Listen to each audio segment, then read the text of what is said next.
Good afternoon, everybody. This is Kristine from EnMart. Thank you all for joining us here to view our webinar on adding sublimation to an embroidery business. Our webinar will be led by Jimmy Lamb today. He is from Sawgrass, and he has plenty of expertise in embroidery and sublimation, so I'm sure he's going to teach us all a lot. And without further ado, I'm going to turn it over to Jimmy. Well, thank you, Kristine. It's great to be here as always, and I look forward to presenting our session today on adding sublimation to an embroidery business. As Kristine mentioned, if you don't know me already, I know some of you do, my background started with embroidery. I had an embroidery business for many years and have done so many different things with embroidery that it's just in my blood forever. But along the way, I crossed over into the digital world as well and got a good taste of that, especially in the area of sublimation. And currently I'm working with Sawgrass Technologies as the manager of education and communications, and that's where I'll be doing today, educating and communicating with you a little bit about what it's like to bring sublimation into your embroidery business. So let's get rolling here. Okay, so my big question is, are you leaving money on the table? I mean, trust me, I've been there, done that, okay? As an embroiderer, I knew that I was getting a pretty good stream of business doing embroidery, but there were other things that maybe my customers needed that I didn't do. So they left me and went somewhere else, and I didn't really worry about it that much, at least in the beginning, but I did start thinking more and more about that. I already have this customer. I sure would like to get a little bit more money out of them each and every time, knowing that they're spending money on other things, other places. So that led me to start thinking about diversification. Now, I'll admit, when I got into this business, typically we were all specialists. You were an embroiderer, you were a screen printer. You didn't really cross over a whole lot, and diversification wasn't as big a deal as it is now. You know, our technologies have changed. The processes have been easier. They've come down in price such that it's possible to do more than one form of decoration in any given business. And that becomes important because really and truly your customers are leaving you to get other things that you don't currently produce. So that means they're spending some of their money somewhere else. Now, here's the scary part. What if they went down the street to get, say, promotional products, and that same person had an embroidery operation too? Would they even come back to you? We'd hope that they would, but it's possible that they found a one-stop shop somewhere else. So you want to kind of stay on top of that. So you want to start thinking about, what are the other things that my customers are buying, and how can I best suit those needs? And we have a lot of different processes out there. Direct-to-garment printing has become quite popular, but DTG is a very expensive process. You're talking about systems that start at about $18,000, run up to $50,000, and then still all you're able to do is printed images on apparel. So if you take a look at, for example, schools and sports, a lot of you are doing schools and sports, a pretty good marketplace there for embroidery, and you're probably doing things like team apparel and staff shirts and maybe some spirit wear products for those customers. But thinking about other things that these schools and sports buy beyond apparel, it's pretty broad spectrum. You start seeing things like award products, all kinds of plaques and awards for not only sports, but academics and band, music, cheerleading, all kinds of different areas. You see things like action sports photos that are taken and then sold to the family, sometimes as a retail enterprise, many times as a fundraiser of some sort. And that's a big key aspect, fundraisers, to get into the school world. And then there's a lot of spirit products that go beyond spirit wear. I spent 3 years as a band booster president for my kids' high school, and our #1 fundraiser was spirit products and not just apparel. We were selling, other types of products that were digitally produced as well as the apparel. So being that you're already in the apparel business, if you're an embroiderer, you already got that part covered. Now you go into something like sublimation, and you can suddenly do all these other things. And you're going to see a lot of these things as we go through today, so you can see some on the screen right now. If you're into the corporate and small biz marketplace, again, apparel probably plays a big role. You're probably doing polos and maybe some collared shirts, some jackets, maybe some tote bags, maybe even some headwear, that type of thing. But again, look at what your corporate and small business clients are doing. They're actually going out and buying a lot of other things. They have a need for signage. They have a need for promotional products. They have award products. Salespeople get awards, signage, all these different types of things that you really can't do with embroidery, but you can with sublimation. So it just, again, I'm able to tap into that current customer base that I have and provide more things to them and get more money out of them. Give some personalization. When we talk about monogramming in the embroidery world, we tend to think about things like 3-letter monograms on towels and the cuffs of dress shirts and whatnot. Personalization, we tend to think of a name and a birth date or something like that. I mean, that's what personalization is all really about, right? We can do a lot of neat stuff with embroidery and personalized products. Trust me, been there, done that, having worked retail embroidery as well as fulfillment embroidery. But again, we can take sublimation and go to a higher level, because the neat thing about sublimation is I can put someone's picture on there. So I'm not just putting their name or birth date or text or, initials. I can take their picture and put it on there. It's been said that no one ever throws away a gift that was given to them that has their picture on it. That's pretty strong. And so when I'm adding in pictures, I'm really taking personalization to a higher level. And I can apply it not only to people, but as to pets as well. So, I mean, there's just so many different ways you can go with it. That's pretty neat. Take a picture, add some text, sublimate it on something, sell it for a good margin. We're going to talk about margins and costs and all that stuff too as we go through it. Okay? So sublimation can make a difference. That's what we're getting at. If you're an embroiderer and you're looking to add another form of decoration, you've got a lot of things to choose from, but you really want to target something that's got the best ROI, return on your investment. What can give me the widest range of high margin products for the least amount of investment? Okay, sublimation probably can. With embroidery, what are we doing? We're doing apparel. If we can get a needle through it, we can sew on it. Okay, if we can hoop it and get a needle through it, we can probably put a logo on it. But that means all soft goods. When we start talking about sublimation, then we can do not only soft goods, we can do a lot of hard goods as well. And it doesn't take a lot of equipment. You see over here on the right-hand side a typical desktop setup for sublimation. We have a computer. We have an inkjet printer. And we don't have a printer that costs $25,000 by any means, okay? We have basically an inkjet office-style printer that's equipped with sublimation dies. And then we have a heat press. In this case, we have a flatbed heat press, and there's also a mug heat press. As an embroiderer, you know that you can't do round things on flat hoops, right? You're doing flat hoops, tubular hoops, and whatnot for your flat goods. But when you do caps, you do cap frames, which are round in nature. And it's the same thing with sublimation, that if we're going to do mugs and water bottles that are rounded, then we need a little different application. So that's why we have that mug press over there. Now, embroidery has some limitations. You probably know that, okay? I certainly know from being there, but just some of the key things that you find as a challenge as an embroiderer is that fabric texture can affect sewing quality. We've seen that. You start doing corduroys and some of the piquets and stuff, they can actually be a little challenging. Ways around it, learn how to do it, but it's still there. You got to be able to hoop or frame the garment. If you can't get it on the machine, you can't sew on it. Needle has to completely penetrate the fabric. Well, it makes sense, but sometimes people tend to forget that. So some of these really stiff fabrics are very hard to embroider, and then you start having seams and zippers. It's just not going to happen. Pretty lengthy setup process with artwork and digitizing. Lettering is pretty easy. We all know that. But when we have to do true digitizing, we can spend a lot of time doing that. Now, typically today, most embroiderers, there are some exceptions, are pretty much limited to small designs because of the cost factor. So we see left chest, right chest, cap logos tend to be the most popular because of the affordability. You also have some limitations with color because you're limited to the number of needles on the machine. Yes, with a 15-needle machine, I've done a 20-color design. It was stupid, but I've done it, okay? But reality, you know as well as I do, that however many needles you have is pretty much the limit of colors that you want to sew on any given product. You're going to find that fine details and small letters are difficult, if not impossible, to produce, and a lot of reasons for that. It really comes down just to the physical limitations of what you have to deal with.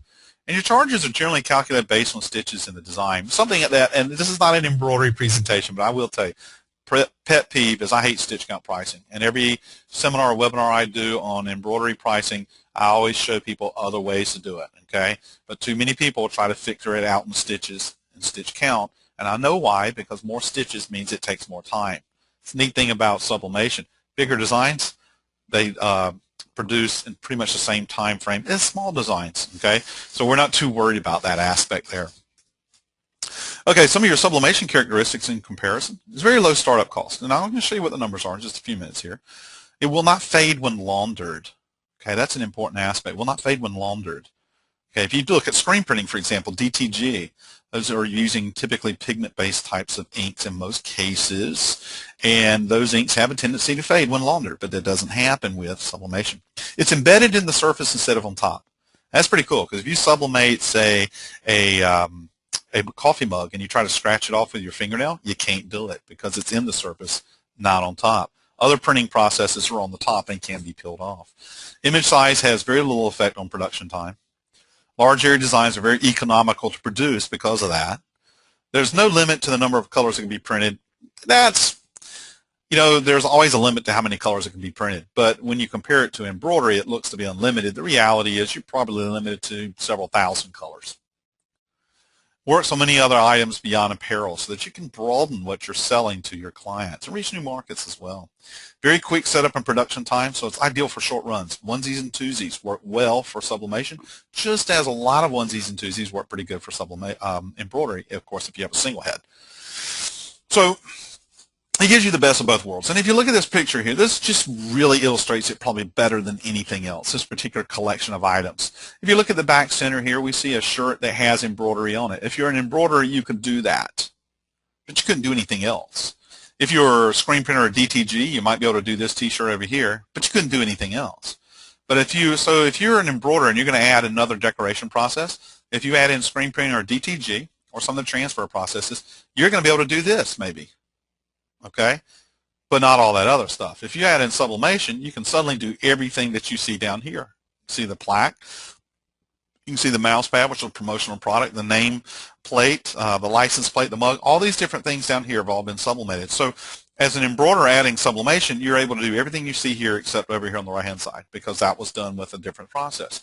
So it's something to think about, because now every single client, you can cross-sell to that client. If they come in and they wanted embroidered ball caps for the baseball team, and you're able to say, hey, listen, what about awards? Do you guys have an award ceremony at the end of the season? We can do, full-color plaques with people's actual images on the plaques instead of just engraved text. I mean, you got all these neat things you can pitch to them that you can do with sublimation.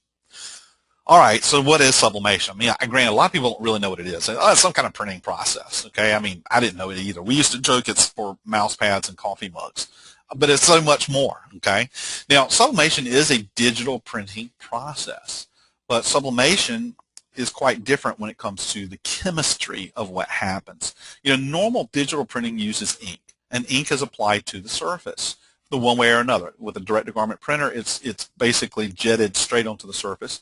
If you're doing digital transfers, it's first printed onto a transfer paper, and then using a heat press, it's transferred from the paper onto the surface. Okay, but sublimation doesn't go on the surface; it goes in the surface. Makes it very different. It's actually a dye, and we interchangeably refer to it as sublimation ink and printing, but it's actually a dye process, okay, technically. Now, what the heck does that mean?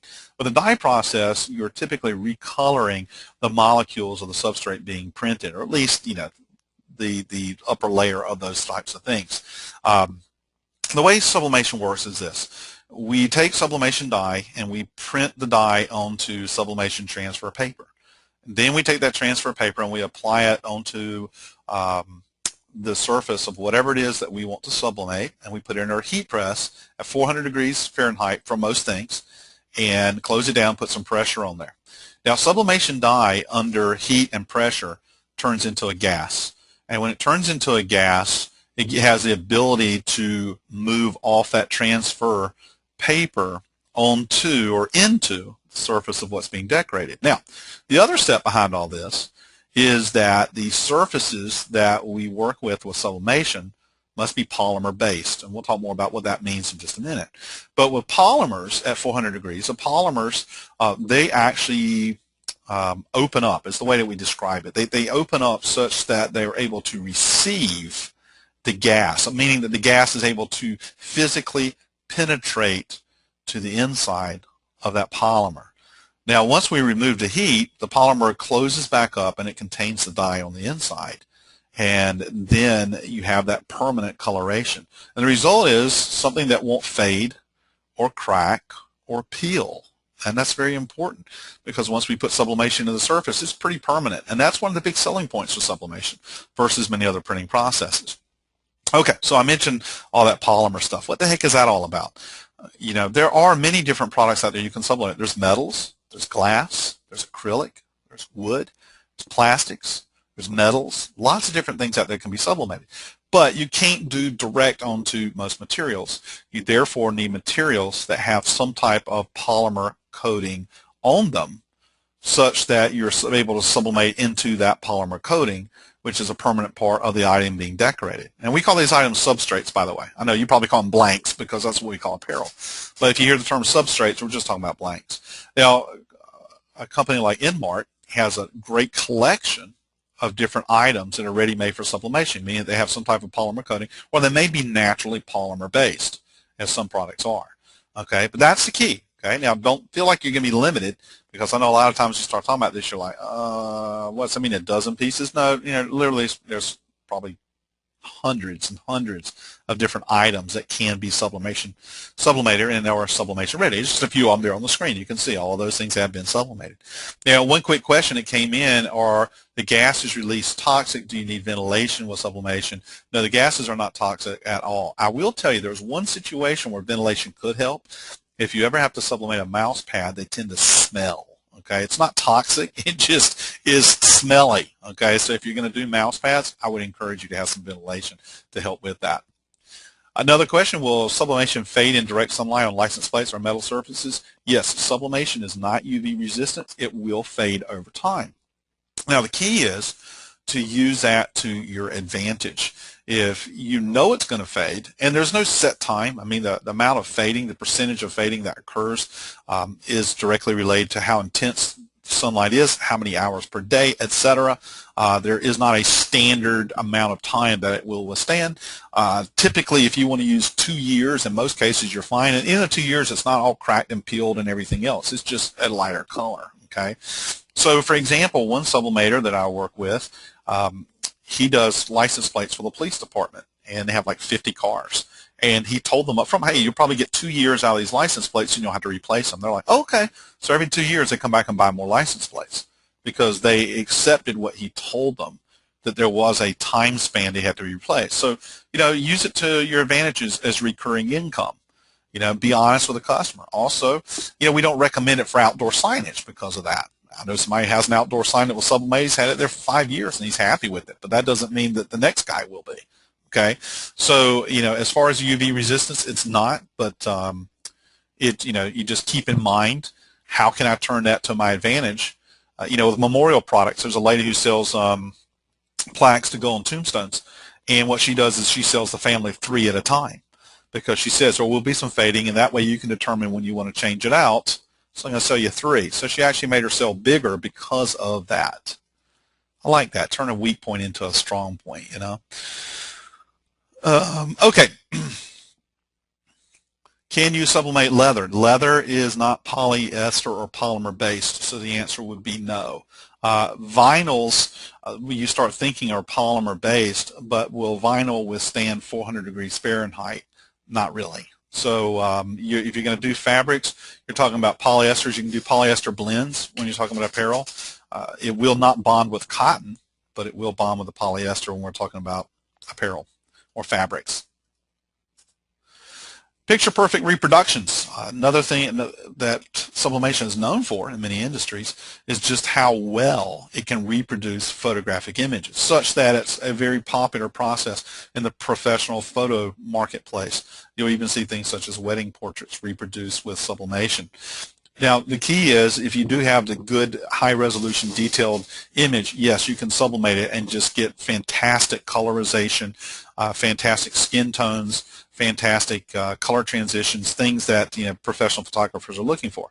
Now, that may not interest you initially, because you think, okay, well, I'm not interested in the photography market, but it should interest you, because when you start looking at things like awards, plaques and awards, a typical plaque or award is engraved. Nothing wrong with that, except that it's very one-dimensional and it is very lackluster in color, because engraving is typically a one-color process. Which is more interesting, the most valuable player, the MVP plaque that says Joe Jones with some engraving on it, or one that has a picture of Joe Jones sliding in the home plate making the winning score? Okay, probably the one with him and sliding in the home plate with full color. So what I'm getting at is there's many applications where having a picture encompassed with text or with graphics enhances the value of the item. And this is important, because when you talk about pricing, It's only worth what someone will pay for it. The key is perceived value. And if you have a high perceived value, then you have a higher price point. Sublimation is very inexpensive to produce. I'll show you some comparisons on what it costs to produce in a few minutes. And you'll see there, because it's very low cost to produce, but it's a high potential for margin because of the perception of value of things like picture-perfect reproductions. When we talk about apparel, the apparel aspect of sublimation is that it's only going to work with polyester fibers. Now, one of the most popular types of garment right now is poly-performance garments, which have the moisture wicking capabilities, and it will bond with polyester. It will not fade when washed with polyester. It will not crack. It will not peel. It pretty much, the sublimation will outlast the shirt, okay? And it'll look as good as the day you put it on there. That's key. Now, what's not key is what happens if somebody wants a cotton shirt. Well, sublimation will not bond with cotton, so don't even think that it will. Will it bond with blends? And yes, with blends, talking about a poly, usually cotton blend. When you have blended fabrics, you won't get the color clarity and vibrance with a blend that you do with 100% polyester. But if you work with it, it makes for a very great special effect of having a sort of a faded or washed look. So I routinely sublimate 50-50 shirts when I'm trying to get that specific look. If you ever catch one of my live seminars where I have a lot of my samples, you can see I have a shirt that's 100% polyester, and then I have a couple of 50-50s where you can compare them, and you can see the same print on different shirts that way, so you understand better what that looks like. But in the world of especially school and sports, poly-performance is a very popular item, and sublimation is a really good way to go out and actually sublimate that.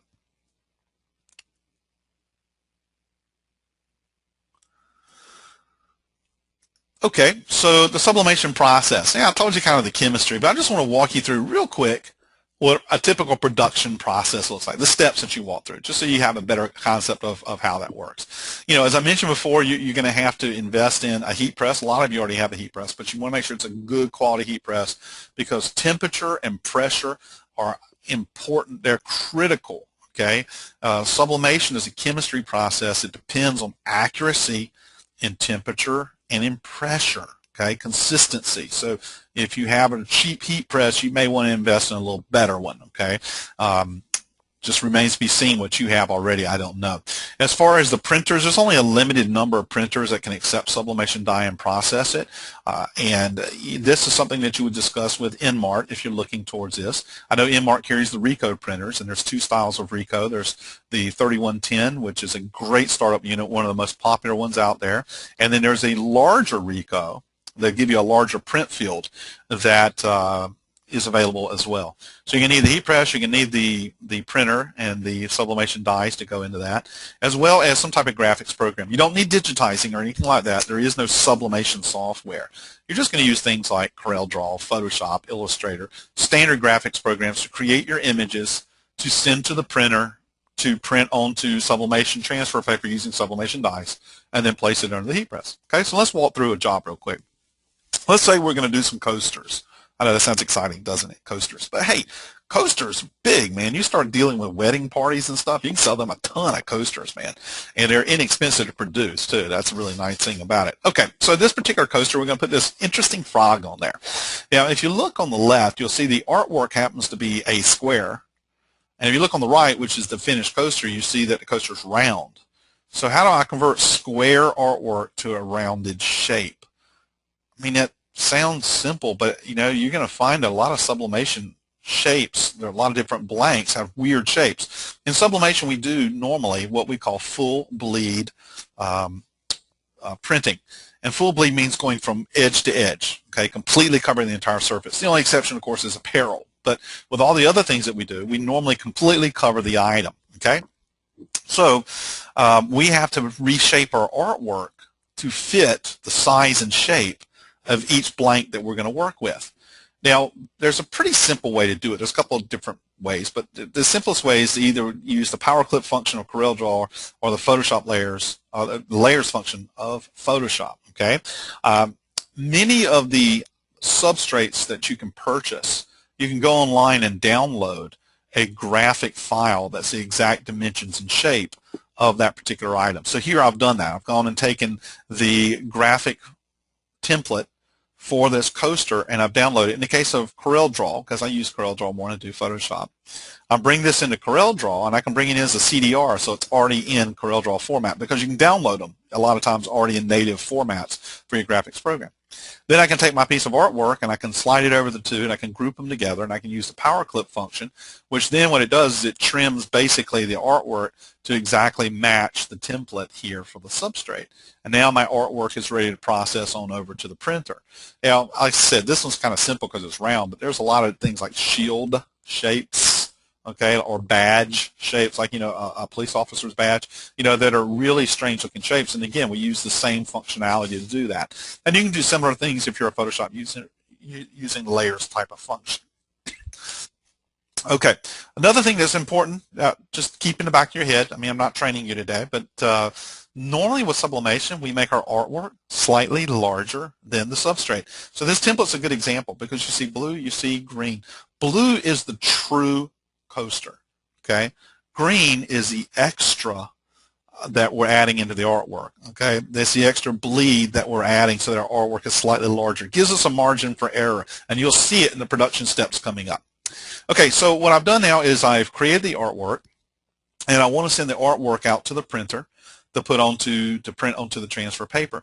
And ideally what you want to do is print as many of the things as you can on a single sheet of paper. Instead of just printing one item on one sheet of paper, why not print 4, 5, 6, whatever will fit. So in the next step, I have gone and sent this out to my sublimation printer, and it printed, in this case I've set up 4 that will fit on one sheet. So I printed out 4 together onto that sheet, and now I'll go get my blank coasters, and I'm using a little bit of heat tape. It looks like Scotch tape. Do not get those confused. This is not Scotch tape. This is designed for 400 degrees Fahrenheit, okay? Scotch tape is not. And I'm using that just to help hold this in position over the paper. And here's a good example of saying, see, the artwork is larger than the coaster, okay? We did that on purpose. Yeah, if the coaster slides a little bit, it won't make any difference. That's the point. So I've set this up. I carry it over to my heat press. I put it on my heat press for approximately 400 degrees for approximately 1 minute. And there'll be some different settings with different products. It's almost always 400 degrees, but some of your times will change with some of the different products. So read the instructions that you're getting, okay? But that's our typical type of setting. Typically, you can assume most things you're going to do take about 1 minute or less. The exception will be coffee mugs or anything that's ceramic, because ceramic is like a heat sink, and it absorbs so much heat that we got to keep throwing heat at it. So if you're doing coffee mugs in a coffee mug press, for example, depending on the heat press that you bought, a coffee mug press can take anywhere from 2 to 5 minutes, okay? But most things take 1 minute. So I'm going to close down the heat press at a medium pressure, start the timer, go for 1 minute at 400 degrees, and in that situation, the sublimation die turns into a gas, leaves the paper. It's important for you to understand this is not a decal. The gas leaves the paper, penetrates into that coaster. When we're done, we open the heat press and we rip the paper off while it's hot. This is a hot peel process. Paper gets ripped off, thrown in the garbage, not a decal. So here I ended up with 4 coasters. Now, because I was able to print all 4 at the same time and press them at the same time, it took about 2 to 3 minutes. It's depending on the printer you're using, that would take anywhere from 30 seconds to about 50 seconds to print out, maybe even less. Those are so small. And then typically about 1 minute into the heat press and a little bit of that time to carry it from the printer to the heat press. So 2 to 3 minutes, and I got those things done. Works out pretty well. Some production variables, just like with embroidery, there are some production variables, and I try to relate this a little bit to what you do because I know embroidery quite well. We do have very standardized production settings, and we really can't deviate from that. We have to see what's required for the actual item that we're doing, and then we have to set it up the right way. So with our heat press, this is the key here that we have to dial in. You know, just like you have to dial in on the embroidery machine, thread tension, machine speed, needle selection, whatever. We got to do a few things there too. It's typically 1 minute, 400 degrees Fahrenheit, and we say 40 psi. Really, medium pressure is the key. You should be able to, the average person should be able to lock the heat press down without killing themselves. Anything worse than that is way too much pressure. There would be some exceptions in sublimating apparel, and sublimating apparel is really a topic for a webinar all by itself, so that's something we may do in the future here on the EnMart site. So anyway, keeping these things in mind, we do need to know what they are, and we typically keep recipes. as we learn this and perfect it, I write down recipes, just like I've done that before with some of my settings that I use when I'm setting up embroidery as well. Heat drives the process. Heat presses are not created equally.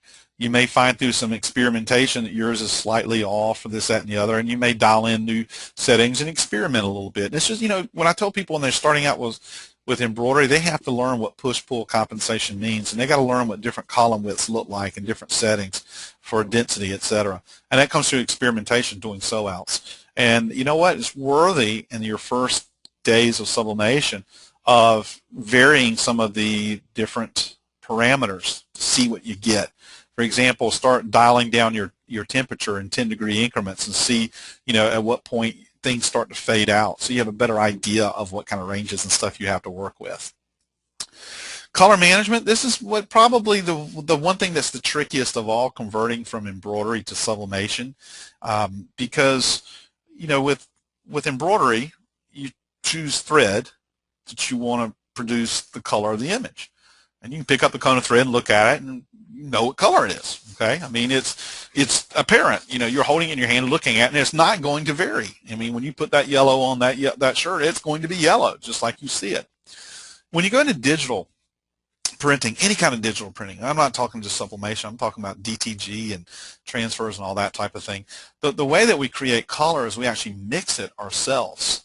It's like when you go to a paint store and they mix paint for you. They usually start out with a big gallon can of white paint, and then they put in different tints of color based on a recipe, and then they shake it up and you get the final color.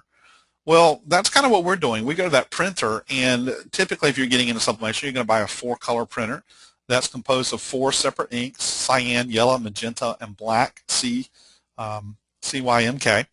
Actually, we say CMYK. So it's going to be the CMYK printer, and you're going to set up your colors in your graphic, and then it's going to send coding down to the printer that says mix together these increments, these inks, to get the final color. Now the problem is that what you see on the screen is not what you normally get out of the printer, and you should already know this from embroidery. If you go use some of those electronic thread charts and put them on, when you're digitizing and put them in, it never looks the same on the screen as the actual thread does, and there's a lot of different reasons for that. Okay, so that's where some of your challenge comes. Now, I'll give you a quick little educational why that's happening. Okay, there's 2 things that are happening. 2 very distinct things are happening. Number one, your computer monitor projects color using an additive process called RGB, and RGB is combining red, green, and blue to be able to get the colors that you want. When you look at the printer uses CMYK, K being black, so it's not really mixing black, so it's really just mixing CMY in such a way to create the color. So we're using 2 different things in 2 different languages. So it's like we're going from French to English. There may not be a direct correlation in every case. Keep that in mind. The second thing is something called color gamut, which you may not have ever heard of. And color gamut is a range of color that can be produced by some type of device. If you look at an RGB device like a computer monitor, and if you look up here, this looks like a thumbnail, and that's representing the visible spectrum of light, you can see that the RGB monitor can get you a pretty big range, as illustrated by the dotted lines. When you go to the CMYK printer, you find out that it's a considerably smaller range of color that it can reproduce, as evidenced by the pentagon here. So if you're working on the screen and you're choosing a color, like up here in the top corner, that green, you'll see that that same green doesn't exist over here. So, that's one of the reasons we're not seeing what we think we're supposed to be seeing. And that can be a bit challenging. It doesn't mean you can't recreate a green that pretty much matches it. You just can't recreate that exact green. But by working down here within the ranges you have, you can usually find a substitute green that works. So I know you're starting to think, uh-oh, there's a whole lot to go in here with color. Well, it can be challenging. We understand that. So at Sawgrass, we have created something, a driver that contains color management features to help you through this process.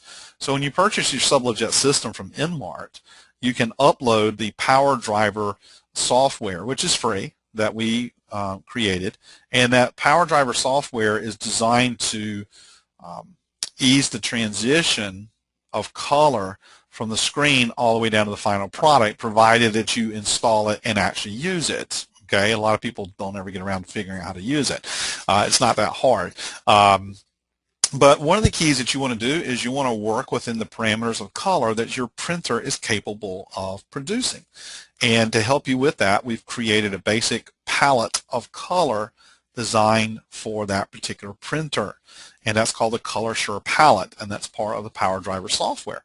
Now you can take that ColorSure palette and actually upload it into key graphics programs such as CorelDRAW or Photoshop, and then you just work with that palette. Now you're thinking, what am I talking about? Okay, if you look up here on the screen, you can see that there's different color palettes. And if you go into Corel or Photoshop, you'll see that you have different palettes of color that you can choose from. If you're working with their palettes of color, you may be choosing colors that can't be reproduced by the given printer. So it's best that you work only with colors that you know you can reproduce. Now we have a basic palette that you can install that you know you can reproduce those colors and get a pretty good match. In addition, you can expand that. So there is a tool in there, our Color Finder feature, which will allow you to actually find more colors and add them into your palette. So you can expand that out. Okay. Now, what we suggest you immediately do, and this is just a representation, most palettes are quite a bit larger, is treat your color palette like a thread chart. It actually looks like one. You can go to your PowerDriver and you can print out the entire color palette for your printer and then sublimate it onto something. And we suggest sublimating it onto some white-coated metal designed for sublimation. And when you sublimate it out, that's when you see the true color. When you actually just print something with a sublimation printer, the color is a little dull. But when you actually go and apply heat to it and go through the sublimation process, that's when all the true color comes out. So we want you to print it out and then go apply it to something so you have a visual reference. And you want to keep that, because now what you have is a visual reference of exactly what's going to come out of that printer when you choose those specific colors. Now, looking at this palette here, if I have this sublimated onto something, I'm holding it in my hand, and then I take the electronic file and I upload it into CorelDRAW, for example, and I go into CorelDRAW and I choose this red right here, it's going to print that color red. No matter what it looks like on the screen, it's going to print that color red. So if I'm using my color palette chart, like I use as a thread chart, to choose my colors when I'm working on the screen, I'm choosing it based on what they look like when they come out, not necessarily what they look like on the screen. And that's important, because a lot of times people come and say, you know, this red on the screen didn't quite come out the same red on the backside. So I'm like, well, start with the backside. Choose the red that you want to achieve, then work backwards, because on the color palette, it has the name of every one of the colors, both on the printed color palette and on the electronic one, so that you always have that correlation. It's a little complex, really not. We have tutorials online at the Sawgrass website that show you exactly how to do it. So it's not that bad. And the key is to be able to use those tools, and they're going to help you out tremendously. Now, what about sublimating on colored surfaces? Now, when we start talking about digital inks are very thin. So when we put them on any kind of surface, the background color can affect the ink itself. And that becomes a bit of a challenge. You know, if you go and look at darts, for example, screen printers even have the same challenge. People don't always realize that. But anytime you put an ink on a background, if it's a thin ink, the background color affects the color of the ink. And so the question comes up, can you sublimate on dark surfaces? No, you cannot. Well, actually you can, you just can't see it. Okay, slight detail. But you cannot do that with sublimation. Sublimation works best on white, but it's not limited to white. You may have heard it's limited to white. It's not limited to white.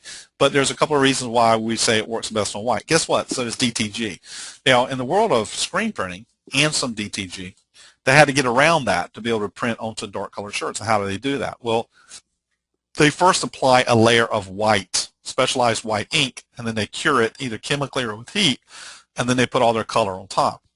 Now, this provides two different things. Number one, by having a white base that they apply the ink to, that assures that you get the vibrant color that you need out of the ink. Number two, your artwork is normally being created with the areas that are white left open. They're left open or assigned no color, because, you know, most systems realize that you can't reproduce the color white, and you cannot reproduce the color white with sublimation, because we're using our base colors, cyan, yellow, and magenta, and black, to create the final colors. Well, there's no combination of those that make the color white. White is a color that has to be engineered. You can't blend other colors to make white. You can blend other colors to make black, but you can't blend other colors to make white, okay? Because think of white as being the absence of color even though there is a color white. We'll leave it at that. Okay, so we do not have a white ink set for sublimation because if we put down a layer of some kind of white, it will block the sublimation from actually penetrating into the poly fibers, and then it wouldn't work. So suffice it to say, there is no white ink solution for sublimation, and sublimation does not work on dark surfaces. Okay, here's just another example too that we have to keep in mind, that even if we're doing just lightly colored surfaces, if we have an area that's supposed to be white, when it's on the white shirt, it's fine because it's the background color coming through. You put it on the yellow shirt, it's yellow. Okay, and there's nothing we can really do for that. So that's one of the limitations that you'll find, is that when we deal with colored surfaces, then we have some effects on the colors we can reproduce. Okay, but we can do a pretty wide range of light to medium colors with sublimation and do them successfully. We just can't reproduce the color white, so you do have to keep that in mind as you go. Now, you may see some things out there that have been sublimated that look like they have white ink. Like, for example, this shirt on the left. How did you get the white in there? Over here, how did you get the white in here? In this case, this is done with what's called wide format printing, which is using a very large printer, not a desktop sublimation printer that we've been talking about, but a very large wide format printer, where they printed out a transfer that was as large as the front of the shirt, and they started with a white shirt, and then they recolored the shirt as they added the image to it. So they had to use a wide format heat press, something along the lines of at least 40 inches by 60 inches, so it's a pretty darn big heat press, and then a wide format printer, which is about 44 inches wide. If it's a t-shirt that doesn't have a collar, you can actually sublimate directly to it, sublimate the front, sublimate the back, and recolor the shirt while adding the graphics. These were actually done in cut and sew factories because they had to add the collars in.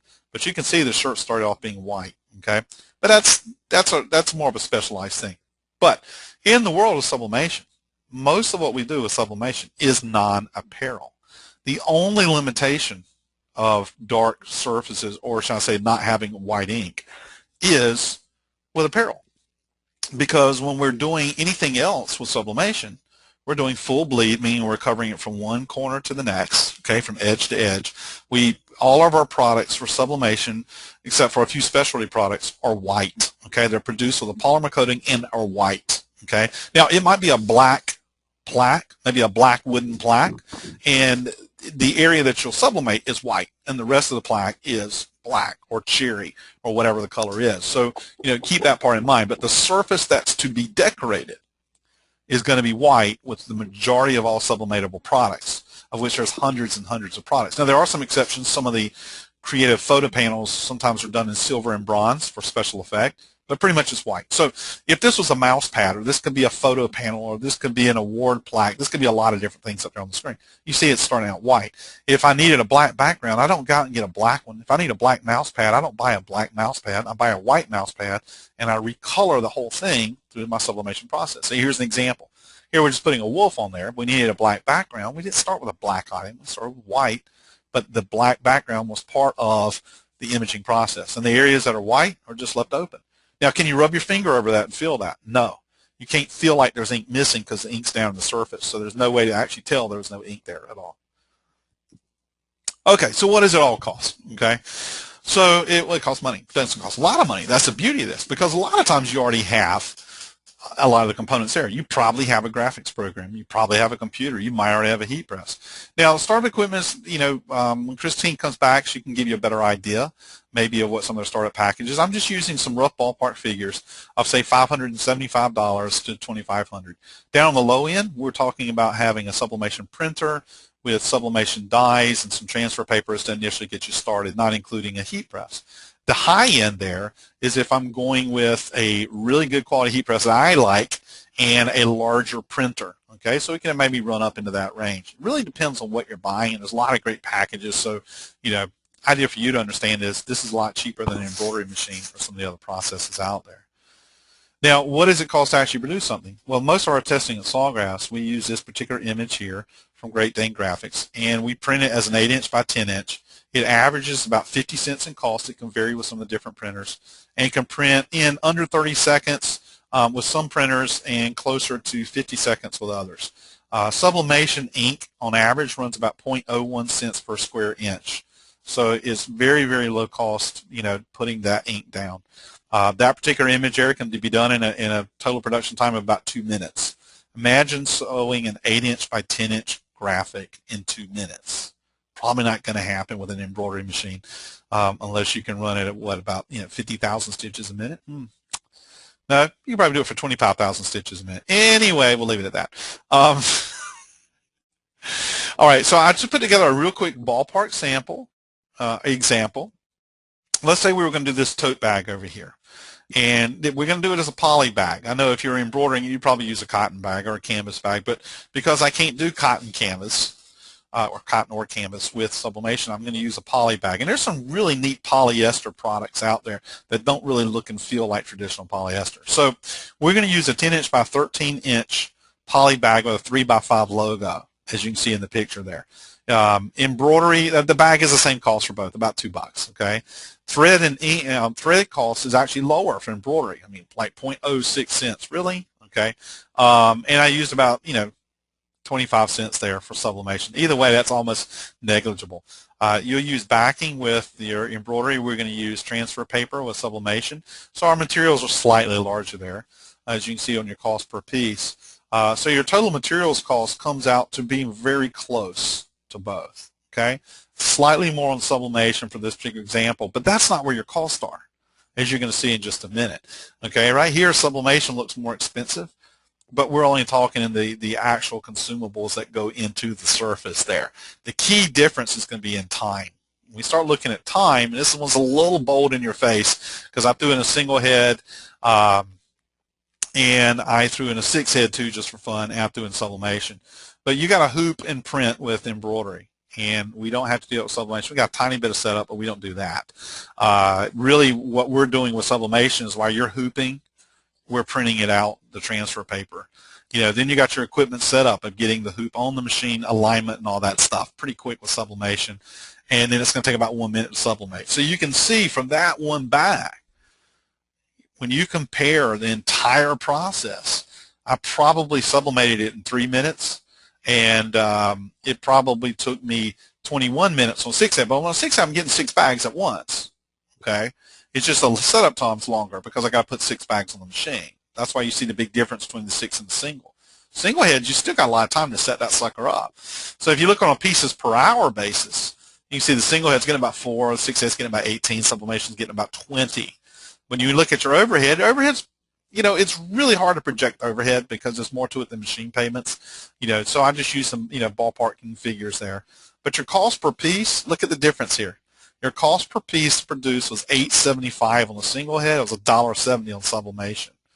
And your profit potential on a $20 retail is your sublimation is going to make almost double what the embroidery would.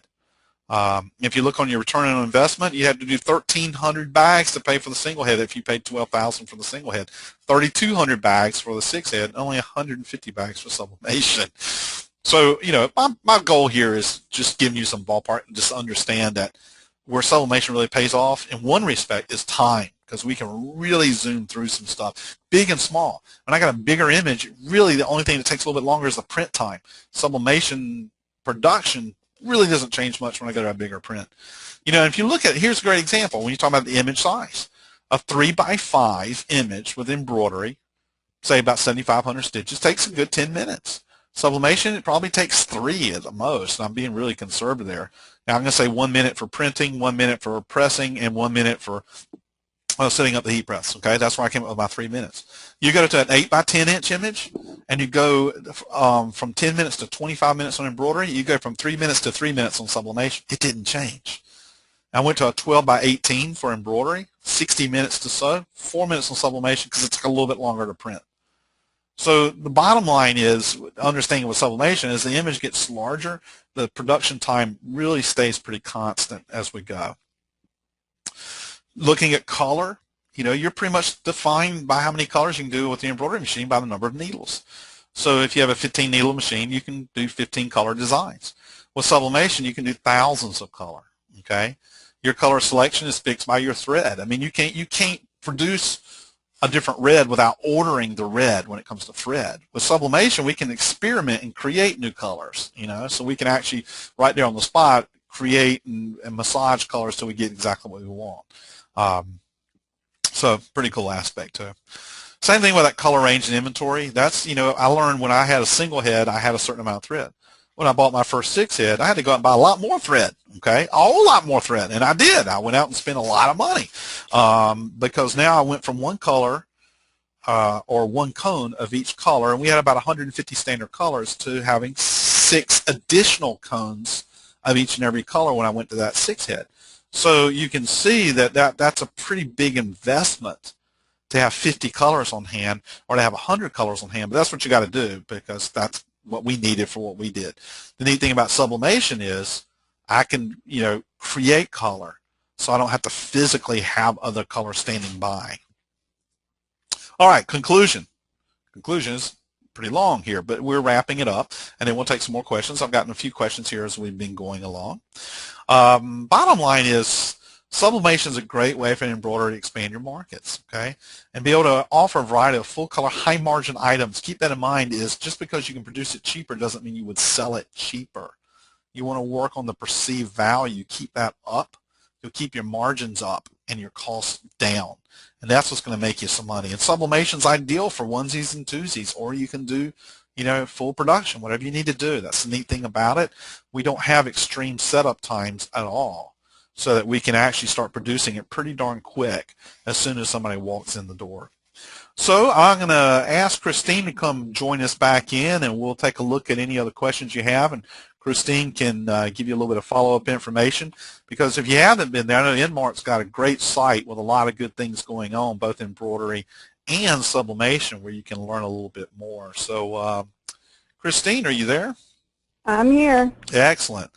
So anyway, if you want to let everybody kind of know what you have coming up, because I know you've got a pretty important show coming up, and that's a great show because I've been to it plenty. So I'm going to turn it back over to you for a few minutes and take a look at some of the questions that have come in. And now's a good time for anybody else that has questions to go ahead and type them in over there on your chat function, and they'll come over to me, and we'll take them from there. All right. First of all, the URL for the website that Jimmy's showing you on his screen right there is www.myenmart.com. It's a great site. There's a lot of useful information there. Also, if you look on the right-hand side of your screen there, you'll see 2 little widgets that talk about our blogs. The one about sublimation is called Subli-Stuff.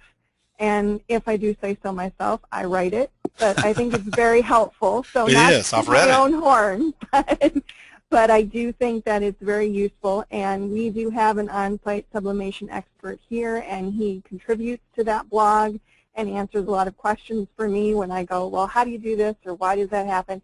And he knows a great deal about sublimation, so definitely take a look at the blog if you're interested. Also, we will be in Nashville at the NNEP Embroidery Mart at the end of the month. I believe it's July 26th and 27th. We will be in booth 415, and I'm checking the number just to make sure because I was looking for it earlier.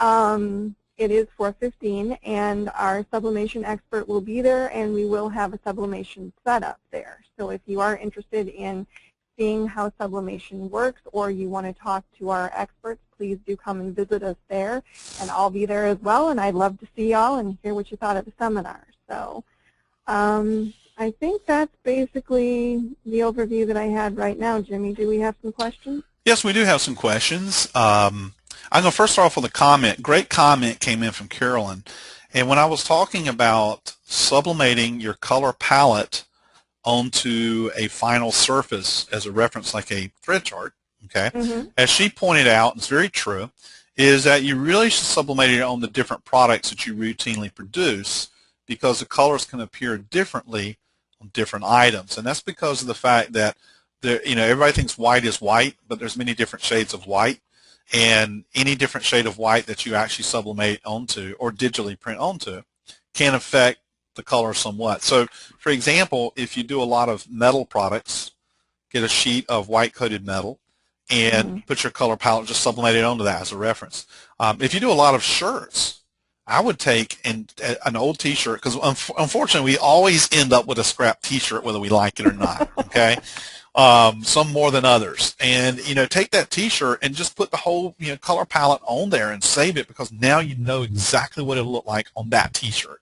Well, I was going to say, too, that, we have fabric sheets, polyester fabric sheets here, and that's what we do with our color palettes. Right. Is you can buy a fabric sheet, it's a 12 by 17 sheet, and sublimate your whole color palette on it.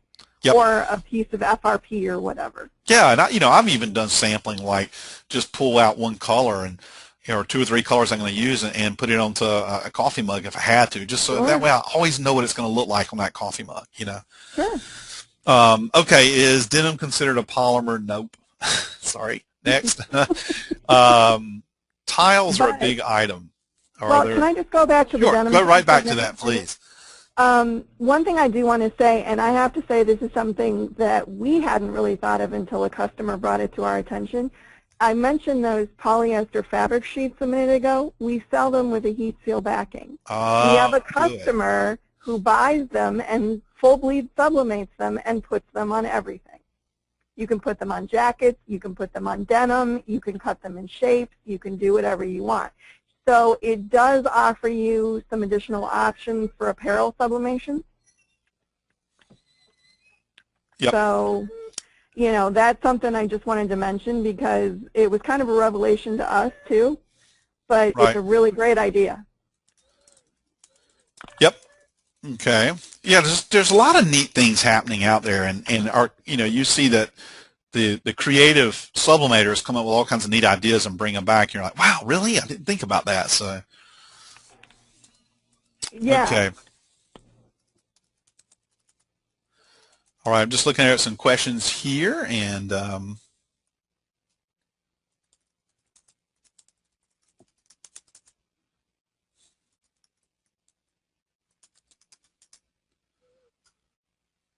okay. Is there tiles? What about doing tiles, ceramic tiles? Ceramic tiles, you use the same basic setup. One of the things about ceramic tiles is because they're ceramic, they're a heat sink, and they typically take longer to sublimate than standard things because they're absorbing in the heat so much. So typically, if you're going to do tiles, you want to buy, of course, coated tiles. And Kristine, do you carry the tiles? We do. We carry 4 1/4 and 6-inch tiles, and they're awesome. I have a couple at home on my breakfast bar, so they really turn out nice. Yeah, and there are a couple extra tricks to them, and there are actually some foam pads that people will use on them to help with the beveled edges. So it's not that hard to do. And I think the artwork is the one that's challenging if you want to do a tile mural. Because of that, we actually have some videos on the Sawgrass website about referencing how to do tile murals. There's some different software programs out there that will help you set the artwork up so that you can break an image into multiple squares to be able to make that mural type of effect. Well, actually, that's another thing. We did a couple of tables a few years ago that turned out really awesome, and I really need to get Tom, who did the tables for us, to explain how he did that. So I may have to add that to my list of things to do for a blog post or something. Yep. Because the tables turned out really, really nice. And it's not, well, I'm not going to say it's not that difficult to do because I didn't do it, and he may disagree with me, but it was really cool. Yep. So. Okay. All right, how long will extra printed images last for? And I'm assuming that what you're referencing here is I want to go print a bunch of things and then heat press them later. There's not a standard shelf life of pre-printed images. We suggest that you don't print them too far in advance. If you're going to do production for the week, there's nothing wrong with setting up and doing a lot of printing on Monday. Try to use them by the end of the week. I shouldn't tell you how long I've stretched things because that's like a no-no. But the thing is if you're going to pre-print transfers, store them like in a cool, dry place. Don't put them out in direct sunlight or direct overhead light And also keep in mind that paper is absorbent for moisture, especially where I'm at down in the Carolinas. So if your paper is just sitting out in the open and you're in a very humid environment, it's going to absorb moisture the longer it sits. And moisture is not good for sublimation because, moisture just doesn't do well at 400 degrees Fahrenheit. It tends to become steam. So we always suggest that you do store your transfer paper in like a Ziploc bag to help prevent it from absorbing moisture. But I wouldn't pre-print things too far in advance. I would try to use them within a week.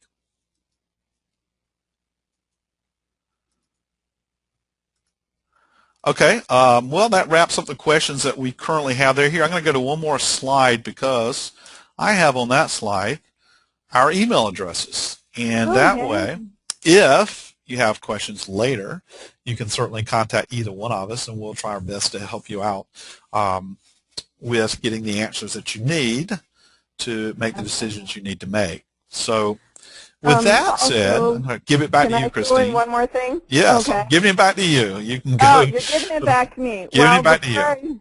Before I say thank you to everybody for attending, I did just want to mention EnMart is on Facebook, we're on Pinterest, and we're also on Twitter.